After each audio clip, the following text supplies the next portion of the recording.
نہ چل سکا اگر میں تیرے دین پر، تو اور راستہ کہاں سے لاؤں گا؟ نہ چل سکا اگر میں تیرے دین پر، تو اور راستہ کہاں سے لاؤں گا؟ کہوں گا کس کا بندہ اپنے آپ کو، میں دوسرا خدا کہاں سے لاؤں گا؟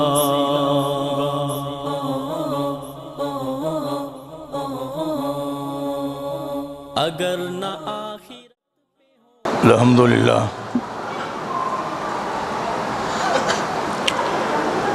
الحمدللہ وکفی والسلام علی عبادہ الذین اصطفی۔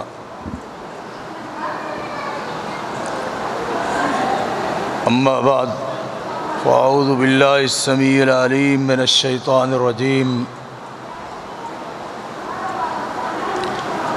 ان المساجد للہ فلا تدعوا مع اللہ احدا۔ میرے واجب الاحترام معزز و محترم علماء کرام اور میرے سامعین محترم،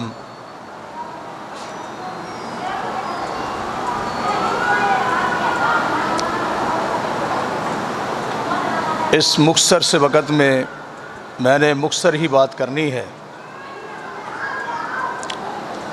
اللہ رب العالمین نے یہ بات سید الرسل سید الانبیاء حضرت محمد الرسول اللہ صلی اللہ علیہ وسلم کے ذریعے سے ہمارے تک پہنچا دی ہے کہ ان المساجد للہ فلا تدعوا مع اللہ احدا۔ لوگوں، یہ مسجدیں اللہ کا گھر ہیں، فلا تدعوا مع اللہ احدا، اور ان مساجد میں آپ اللہ رب العالمین کے ساتھ کسی کو شریک نہ ٹھہرائیں۔ یہ مسجدوں کی تعمیر، مسجدوں کی تاسیس، یہ اللہ کی توحید کو رواج دینے کے لیے، اللہ رب العالمین کا پیغام پہنچانے کے لیے، اللہ کے گھر سے شرک کی نفی اور توحید کی سربلندی کے لیے آواز اٹھنا ضروری ہے۔ ان گھروں سے بدعات، خرافات، شرکیات، اللہ کی نافرمانی کے کام یہ روا نہیں ہے۔ سید الرسل حضرت محمد الرسول اللہ صلی اللہ علیہ وسلم نے ہمیں بہت سے آرڈر کیے ہیں۔ ان اوامر میں سے، ان آرڈروں میں سے ایک یہ بھی ہے کہ آپ اپنے محلوں میں، اپنی بستیوں میں، اپنے شہروں میں اور اپنے ملکوں کو مساجد کے ساتھ آباد کر دو۔ کیوں؟ اس لیے کہ یہ وہ سینٹر ہیں، یہ وہ باغ ہیں اور یہ وہ جگہ ہیں جو اللہ رب العالمین کو سب سے زیادہ پسند ہے۔ اس لیے حدیث میں آتا ہے، اور یہ شخصیت کونین کے تاجدار حضرت محمد الرسول اللہ صلی اللہ علیہ وسلم سے کئی مرتبہ، کئی مواقع پر جنت کی بشارتیں آپ بار بار اس زبان اقدس سے سماعت فرما چکے ہیں جس زبان کے بارے میں آسمان والے نے فیصلہ دیا ہے، ما ینطق عن الہوا ان هو الا وحی یوحی، اس کا مد مقابل آپ کے بعد کوئی نہیں ہے۔ ساری دنیا جہاں کے انسان اکٹھے ہو جائیں اس شخصیت کی شان اور مرتبے کو نہیں پہنچ سکتے، اور ان کی بتائی ہوئی بات اور ان کا فرمایا ہوا فرمان وہ اتنا سچا ہے، اور آپ کی شخصیت بھی اتنی سچی ہے کہ دشمن کو بھی اس بات کا اقرار کرنا پڑا، ما جربنا کا الا صدقا، کیا ہمارے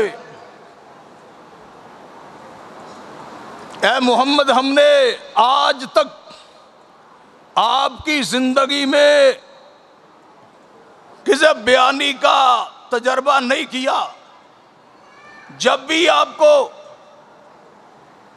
کچھ فرماتے ہوئے سنا ہے تو ہمیشہ سچ ہی بولا ہے، آپ نے سچ ہی کہا ہے۔ اس لیے آپ نے فرمایا، اس حدیث کے راوی وہی شخصیت ہے جن کا 1 منٹ پہلے میں ذکر کر رہا تھا، جن کو کئی مرتبہ کئی موقعوں پر جنت کی بشارت ملی۔ ایک موقع ان میں سے یہ بھی ہے، آپ فرماتے ہیں کہ آمنہ کے لال نے فرمایا، من بنا للہ مسجدا لوجہ اللہ بن اللہ لہ بیتا فی الجنہ، جس شخص نے اللہ کا گھر بنایا اس اللہ کو راضی کرنے کے لیے، بن اللہ لہ بیتا فی الجنہ۔ تو میرے عثمان کھڑے ہوئے جو اس حدیث کے راوی ہیں، فرمایا اللہ کے رسول صلی اللہ علیہ وسلم، کیا اللہ کا گھر بنانے سے، اس کے گھر کی زمین خریدنے سے جنت ملے گی؟ فرمایا ہاں، میں محمد الرسول اللہ صلی اللہ علیہ وسلم اس کی شہادت دیتا ہوں، اور آپ کی دی ہوئی شہادت کسی پیر کی، کسی جھوٹے ولی کی شہادت نہیں ہے، کسی امام کی شہادت نہیں ہے، آپ کی شہادت اس کو کوئی جھٹلا نہیں سکتا۔ اس لیے میرے عثمان نے یہ حدیث ہمیں بار بار پہنچائی ہے۔ کسی میں یہ آتا ہے، من بنا للہ مسجدا بن اللہ لہ بیتا فی الجنہ، جس نے اللہ کا گھر بنایا اللہ اس کا جنت میں گھر بنائے گا۔ اور میرے عثمان کو تو اتنی محبت تھی، اپنے دور میں باہر سے لکڑیاں منگا کر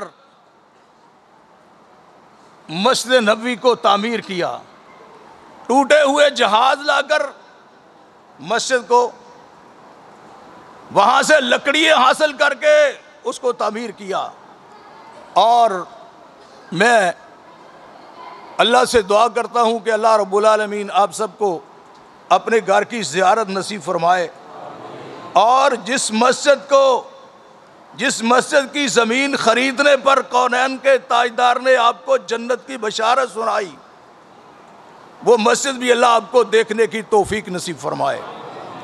اور آمنہ کے لال نے جو سب سے پہلے کام کیے وہ آپ جانتے ہیں، مسجد قباء کو آباد کیا، مسجد جمعہ کو آباد کیا، مسجد نبوی کو تعمیر کیا۔ تو اصل یہ کانفرنس آپ جانتے ہیں کہ مسجد کے افتتاح کے لیے اس کو منعقد کیا گیا ہے۔ تو میں اس وقت تقریر نہیں کرنا چاہتا، انشاءاللہ پھر موقع ملے گا تو ہم بات کریں گے۔ تو میں صرف آپ ساتھیوں سے درخواست کرتا ہوں کہ جن جن ساتھیوں نے اس میں حصہ لیا ہے، اور جس ساتھی نے صرف اللہ کی رضا کے لیے اس کو تعمیر کرنے کی کوشش کی ہے، اپنا مال خرچ کیا ہے، آپ تمام ساتھیوں سے التماس ہے کہ آپ مل کر ان کے لیے دعا فرمائیں کہ اللہ ان کی اس نیکی کو قبول فرما لے۔ اور اللہ رب العالمین جتنے بھی ساتھی مشروں کے اندر مال کے لحاظ سے اور تگ و دو کے لحاظ سے اس میں شامل تھے، اللہ تمام کو اجر جزیل نصیب فرمائے اور اللہ اس گھر کو آباد فرمائے۔ اور یہ دور سے آ کر اس پر محنت ہوئی ہے، صرف اسی لیے اس کا نام جامع توحید رکھا گیا ہے تاکہ یہاں سے اللہ کی توحید کا پرچار ہو۔ اور آپ وہابی لوگ ہو، اگر انسان کا دامن اللہ کی توحید سے خالی ہے اس کی کامیابی ممکن نہیں ہے۔ اس لیے انبیاء نے مارے کھائی ہیں اور صحابہ نے اپنے جسموں کو اس راستے میں قربان کیا ہے، وہ صرف ایک ہی راہ ہے۔ اور سب سے بڑی اس وقت جو کفر کو آپ سے عداوت ہے اور نفرت ہے، وہ صرف دو ہی وجہ سے ہے، جو ابھی اب صاحب کے بیٹے انشاءاللہ پروفیسر صاحب آپ کو بتائیں گے۔ ان کو سب سے بڑی نفرت اسی بات سے ہے، کہتا کہ میرا پیغام ڈھکا چھپا نہیں ہے، میں یہ پیغام دے رہا ہوں دنیا کے اندر، اپنی طرف سے یہ نشر کر رہا ہوں، اب میں توحید کے ماننے والوں کو چھوڑوں گا نہیں، لیکن یہ اختیار اس کے پاس، انسان دعویٰ اس کا کرتا ہے جو اس کے پاس نہیں ہے، میں نہیں چھوڑوں گا۔ اسی لیے جب بھی ہمارا دشمن ایگریمنٹ کرتا ہے نا کسی سے، مسلمانوں سے بھی ایگریمنٹ کرتا ہے، تو وہ دو ہی چیزوں کو ٹارگٹ کرتا ہے۔ پہلی چیز یہ ہے، وہ کہتا ہے کہ عقیدے کی آپ دعوت نہ دو، آپ کے لیے اسرائیل کے بھی دروازے کھلے ہیں، آپ کے لیے یورپ کے بھی دروازے کھلے ہیں، آپ کے لیے امریکہ کے بھی دروازے کھلے ہیں، لیکن آپ توحید کی دعوت نہیں دیں گے۔ اور دوسرا، اپنی دعوت سے دعوت جہاد کو ختم کر دو، یہ دونوں کام ختم کر دو تو پھر آپ ہمارے انتہائی قریبی اور معتمد دوست ہیں۔ تو مسلمانوں، آپ کا کام ہے کہ آپ اللہ کے گھروں کی تعمیر کریں اور ان کو آباد کریں، صرف بنانے کے ساتھ بھی نہیں، اس کو حاضر ہو کر بھی آباد کریں اور فجر کی نمازوں میں بھی آباد کریں تاکہ ان کو فائدہ ہو جائے۔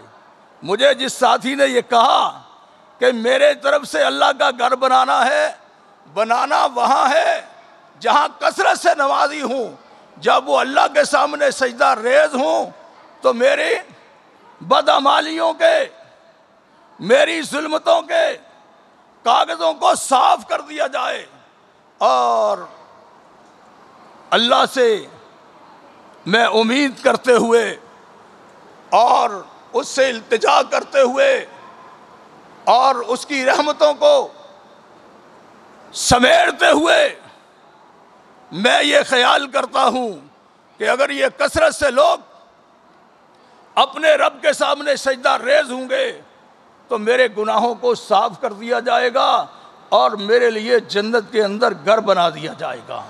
اس لیے آپ اس کو معمولی نہ سمجھیں۔ بہرحال یہ اللہ کا گھر ہے۔ میں آپ ساتھیوں سے التماس کرتا ہوں بس کہ آپ ان تمام احباب کے لیے اور ہمارے دوست عبد المحسن الجیمی حفظہ اللہ جنہوں نے اس پر خرچ کیا ہے، اللہ رب العالمین ان کو جزائے خیر دے، اور آپ تمام ساتھیوں کے حاضر ہونے کو اللہ قبول فرمائے۔